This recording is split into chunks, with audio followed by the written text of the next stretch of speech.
एक गरीब आदमी बद्दू रात के वक्त वो कहीं बेचारा सुबह से चला था, मदीने पहुंचते उसे रात हो गई। उसने डरते हुए ना खैमा ही बाहर लगा लिया। जहां रात हुई ना, आधी रात हो गई, 1-2 बजे समझ ले पहुंचा मदीने, तो उसने बाहर ने खैमा लगा लिया। बीवी उसकी उम्मीद से थी, बच्चे की विलादत का वक्त करीब आ गया, बीमार हो गई, उसने खैमा लगाया। बीवी अंदर है, हजरत उमर फारूक गश्त पे थे रात को, साथ एक गुलाम था। हजरत उमर फारूक रज़ी अल्लाह ताला अन्हु कहने लगे वो आग जल रही है थोड़ी सी, पता करो कौन है। तो आपका गुलाम पता करने गया तो बद्दू ने डांट दिया, कहने लगे जाओ तुम्हें क्यों बताऊं। हजरत उमर खुद गए, कहने लगे मुसाफिर भाई बता तो सही। कहने लगा जी छोड़े, मैं आपको क्यों बताऊं, मैं कौन हूं, कैसे आया हूं। फरमाया खैमे के अंदर से कराहने की आवाज आती, कोई दर्द से चीख रहा है, बता हमें बात क्या है। कहने लगा जी मैं फलां बस्ती फलां इलाके का एक गरीब हूँ, अमीरुल मोमिनीन उमर फारूक से मिलने आया हूँ और रात हो गई है तो यहाँ खैमा लगाया है, सुबह मैं उनसे मिल के चला जाऊंगा।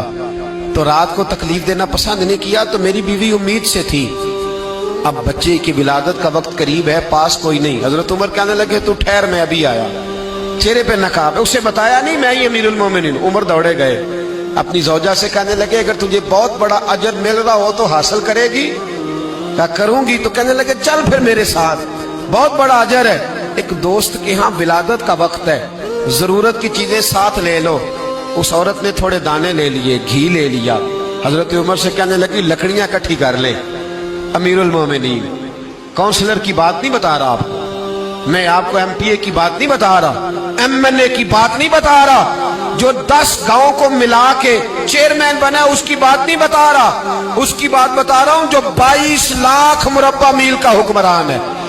उसकी बात बता रहा हूं जो गली से गुजरे तो शैतान रास्ता ही बदल जाता है। उसकी बात बता रहा हूं जिसके बारे में मेरे मुस्तफा करीम सल्लल्लाहु ताला अलैहि वसल्लम ने फरमाया मेरा उम्र तो वो है कि 950 साल हजरत जिब्रील भी इसकी शान बयान करे तो अजमत खत्म नहीं होती। इतना बड़ा शख्स। हजरत उमर ने लकड़ियां इकट्ठी की, ईंटों का रोड़े लेके चूल्हा बनाया, पहुंच गए। आपकी जौजा कहने लगी ये थोड़े दाने डालने, घी डालने और एक लकड़ी लेके इसको हिलाएं, तैयार करें। खुद जौजा अंदर चली गई, हजरत उमर बाहर पकाने लगे। वो बद्दू कहता है मैं इस तरह का उनके साथ बिहेव करने लगा जैसे वो किसी चौकीदार के साथ नहीं करता। मैंने समझा जी उमर ने चौकीदार रखे आने जाने वाले मेहमानों का। मैं कभी पानी का प्याला मांगता, कभी कोई बात, उमर दौड़े जाते, कभी पानी लाते। ओ मुसलमानों, ओ मेरे रसूल के गुलाम अजीजो, हजरत उमर फारूक। वो गुलाम कहता है मैं उमर से कहता, मैं कहता गुलाम पानी ला, तो उमर दौड़ के पानी लाते। मैं कहता तुझे घी पकाना भी आता है, पहले भी कभी पकाया है?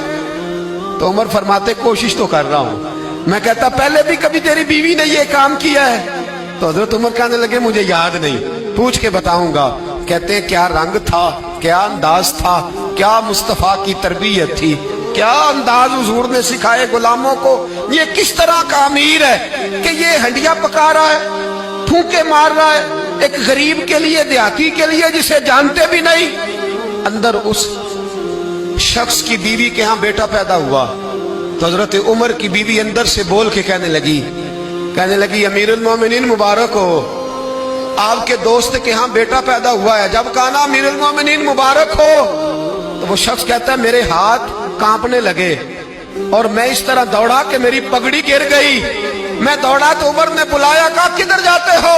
कहने लगा आप अमीरुल मोमिनीन हैं, आप अमीरुल मोमिनीन, आप उमर हैं। कैसर किसरा जिसके नाम से कांपे आप वो हैं, जिसे मुस्तफा ने दुआ मांग के अल्लाह से मांगा वो वाले उमर हैं आप, जिसके लिए अलीउल मुर्तजा फरमाते हैं मैं रोज दुआ करता हूं वो वाले उमर हैं, जिसके बारे में अबू बकर सिद्दीक ने फरमाया था कि मैं अल्लाह से कहूंगा मौला जो तेरे महबूब की उम्मत के हक में सबसे बेहतर था मैं उसे खलीफा बना के, वो वाले उमर है। उमर अमीरुल मोमिनीन की बीवी वो तो खातून अव्वल होती है, वो तो मलका होती है, और तेरी बीवी दाई बनकर एक गरीब के बच्चे के पास बैठी रही विलादत के वक्त। उमर अमीरुल मोमिनीन होके तेरी दाढ़ी सारी धुएं से भर गई तो ड्यूटी करता रहा। तो सैयदना उमर रो पड़े और उस बद्दू को सीने से लगा के कहने लगे तुझे पता नहीं तू कहाँ आया है, इस शहर का पता है? उसने कहा हुजूर कहाँ है? फरमाया ये मेरे नबी का मदीना है, ये मुस्तफ़ा का मदीना है। यहाँ अमीरों का इस्तकबाल नहीं होता, यहाँ गरीबों के इस्तकबाल होते। यहाँ हुजूर ने इस स्टेट पे मेरे रसूल पाक ने वो वाला रंग दिया है कि अब गरीब सर उठा के जीने लगे हैं, अब मजदूरों को इज्जतें मिलने लगी हैं, अब यतीमों ने सर उठा लिया है कि हमारा कोई सुनने वाला